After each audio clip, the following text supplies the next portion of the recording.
الحمد لله رب العالمين والعاقبة للمتقين ولا عدوان إلا على الظالمين وأشهد أن لا إله إلا الله ولي الصالحين وأشهد أن محمدا عبده ورسوله وصفيه من خلقه وخليله سيد الأولين والآخرين اللهم صل عليه وعلى آله وصحبه ومن اتبعهم بإحسان إلى يوم الدين أما بعد. Mes chers frères et sœurs, aujourd'hui avec l'aide d'Allah Tabarak wa Ta'ala, on a rendez-vous avec un sujet très particulier. Ce sujet est très important, il s'agit du danger de la baisse de foi. Du danger de la baisse de foi. Comme vous le savez, la foi, chez les gens de la sunna et du consensus, elle augmente et elle diminue. Elle augmente avec les bonnes actions et elle diminue avec les péchés. Et aujourd'hui, on vit une époque où non seulement les gens font des péchés, mais ils se vantent de les faire. Et ils les affichent sur les réseaux sociaux. Et ces mêmes personnes-là ne comprennent pas pourquoi est-ce qu'ils n'arrivent plus à retrouver la saveur de la foi, cette saveur qu'ils avaient goûtée auparavant. On est en train de parler de quoi là? De la foi. Ça doit être le sujet central de ta vie. Ça doit être la chose la plus importante dans ta vie. Ça doit être la priorité des priorités dans ta vie. Ta foi.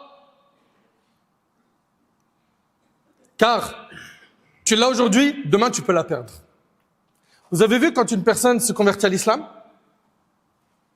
la mosquée est pleine d'émotions, n'est-ce pas? On est heureux, on prend dans les bras. Et dans cette joie, souvent, il y a une peur qui accompagne cette joie. C'est quoi? C'est la peur qu'il dévie. Cette peur que tu as pour ton frère ou ta sœur qui vient de se convertir, cette peur qu'il lâche la religion, tu devrais l'avoir en centuple pour toi. Parce qu'il n'y a aucune garantie que tu meurs sur ce chemin. Le chemin de la foi, de la religion. Et lorsqu'on regarde notre bien-aimé alayhi salatu wassalam, le modèle qu'Allah tabarak wa ta'ala a envoyé à l'humanité, le prophète sallam craignait et redoutait une chose. Selon toi, quelle était cette chose? Certaines choses peuvent nous venir tout de suite à l'esprit. Mais tu n'imagines peut-être pas que le prophète sallam craignait la rechute. Il craignait et il redoutait l'égarement. D'après Anas radiyallahu anhu, regarde bien ce que rapporte Anas. Anas, le compagnon du prophète sallam, dit que le prophète sallam disait fréquemment. Qu'est-ce qu'il disait fréquemment? Il disait Ya muqallib al-qulub, thabbit qalbi ala dinik. Allahu akbar. Ô toi qui fais tourner les cœurs, affermis mon cœur sur ta religion. J'ai dit, donc c'est Anas, ô messager d'Allah, nous avons cru en toi et en ce avec quoi tu es venu. As-tu peur pour nous? Le prophète sallam a dit oui. Certes, les cœurs sont entre deux doigts parmi les doigts d'Allah. Il les fait tourner comme il le veut. Et c'est rapporté par At-Tirmidhi. C'est-à-dire quoi? Nos cœurs sont entre les deux doigts du miséricordieux. Il les fait changer d'état quand il le veut. Et combien on en a vu? Des gens qui étaient attachés au Coran et qui sont tombés bas dans les péchés. Combien on en a vu? Des gens qui étaient dans la da'wah, dans l'humanitaire, dans le social, qui étaient utiles, qui ont fait des grandes choses. Et certains parmi eux sont tombés bas. Un tel a une baisse de foi qui l'a foudroyé.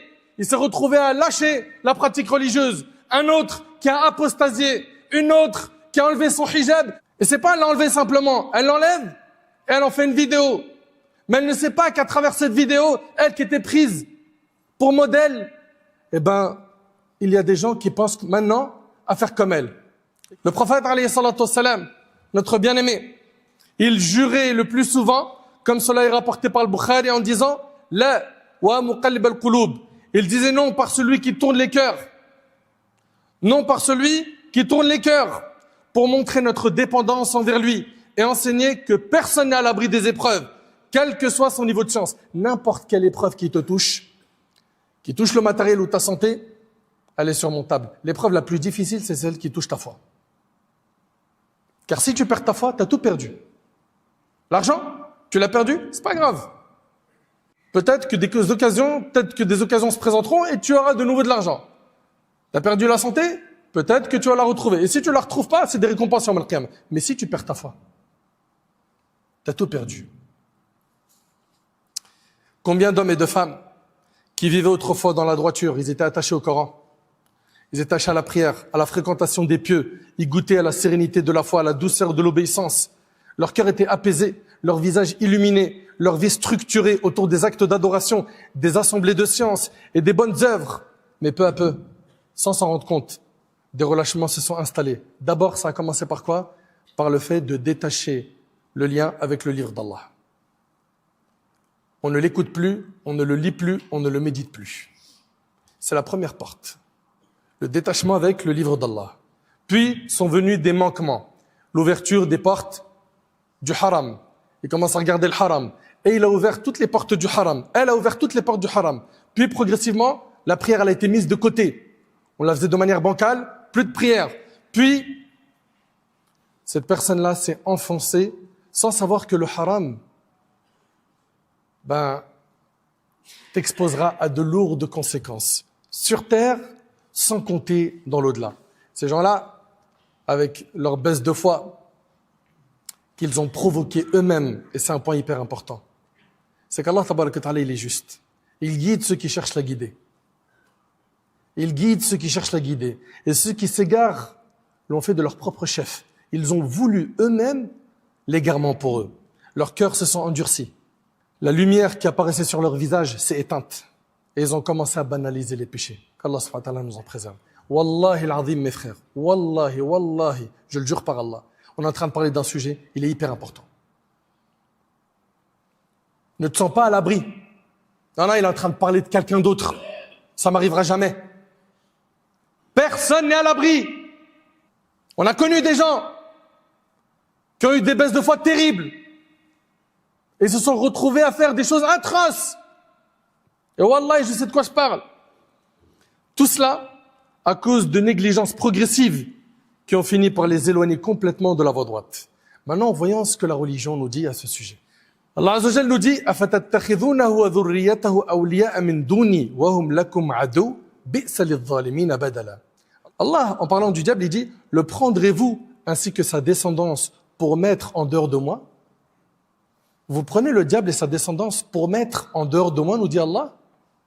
C'est le diable qui vous commande. Le prendrez-vous, c'est-à-dire le diable ainsi que sa descendance, pour mettre en dehors de moi, alors qu'ils vous sont ennemis? Quel détestable échange font là les transgresseurs. Wallahi, vous avez fait un mauvais calcul. Vous étiez sur le khair, vous étiez sur la voie de la religion, de la guidée, sur la voie du Coran et de la Sunna. Et vous avez provoqué votre perte en vous détachant du dîn d'Allah, en suivant les pas du diable.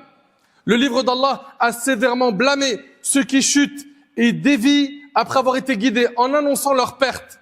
وَمِنَ النَّاسِ مَنْ يَعْبُدُ اللَّهَ عَلَى حَرْفٍ فَإِنْ أَصَابَهُ خَيْرٌ اطْمَأَنَّ بِهِ وَإِنْ أَصَابَتْهُ فِتْنَةٌ انقلب على وجهه خسر الدنيا والآخرة ذلك هو الخسران المبين.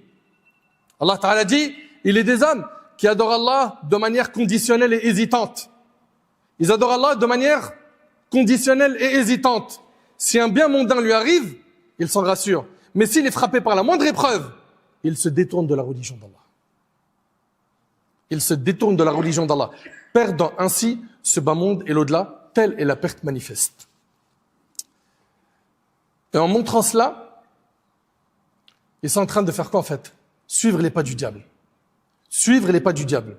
C'est pourquoi Ibn Abi Mulaika, rahimahullah, c'est un parmi les plus prédécesseurs, il disait Allahumma inna na'udhu bika an narja ala a'aqabina ou an nuftana an dinina.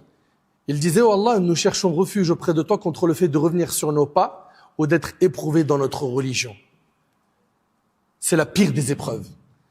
Mon frère, ma sœur, toi qui te reconnais, toi qui vis cette chute spirituelle, toi qui es en train de vivre aujourd'hui cette crise au niveau de ta foi, sache que malheureusement tu as fait de mauvais calculs. Pourquoi je te dis ça? Parce qu'en réalité, si tu regardes bien, c'est toi qui as provoqué cet éloignement de ta religion par toi-même. Par toi-même. Allah subhanahu wa ta'ala nous a informé que même son prophète alayhi salatu wassalam a besoin de l'assistance d'Allah et de son affermissement, sans quoi il pourrait dévier. Allah ta'ala il dit au prophète sallam وَلَوْلَا أَنْ ثَبَّتْنَاكَ لَقَدْ كِدْتَ تَرْكَنُ إِلَيْهِمْ شَيْئًا قَلِيلًا. Si nous ne t'avions pas raffermi, tu aurais bien failli pencher quelque peu vers eux.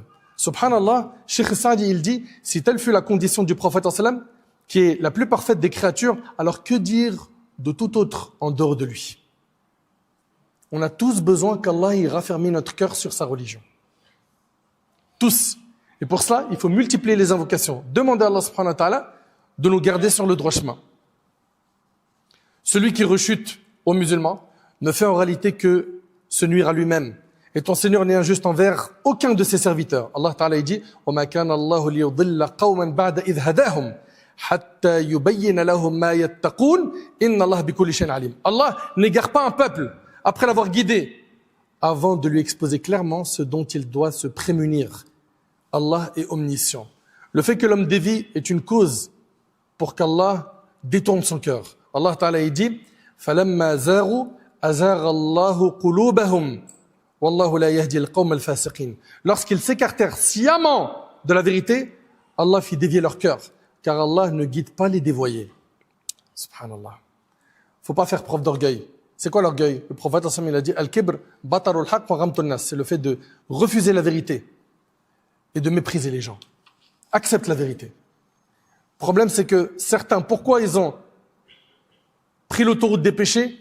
Parce qu'ils suivent tellement leur passion que pour eux, ils ne se voient pas continuer à pratiquer la religion. Pour eux, la religion est un frein. Alors que non, ce n'est pas un frein sur tous les plaisirs de ce bas monde. C'est un frein que concernant quoi? Les interdits.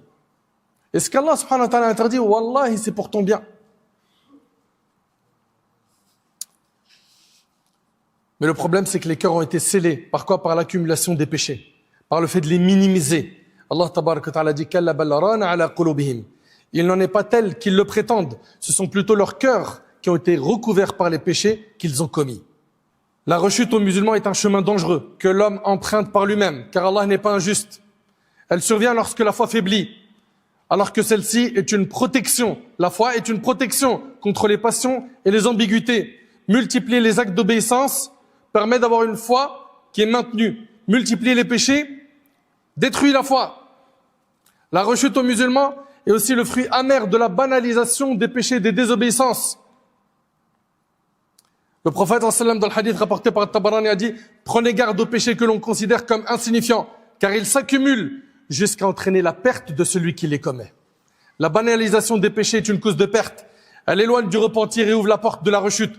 Beaucoup ont chuté après de simples négligences, jusqu'à s'habituer au mal et fréquenter les gens du péché. La banalisation des péchés est une cause de perte. Elle éloigne du repentir et ouvre la porte de la rechute. Mes chers frères, mes chères sœurs, le remède est de reconnaître ses faiblesses, se tourner sincèrement vers Allah, l'invoquer et chercher son aide. Il n'y a pas une maladie sans qu'elle n'ait un remède. Toi qui aujourd'hui te reconnais à travers ce discours, sache que le remède, c'est que tu invoques Allah. Le remède, c'est que tu reviennes à Allah subhanahu wa ta'ala. Les solutions, elles sont faciles. La première, c'est que tu invoques Allah. Tu demandes l'aide d'Allah.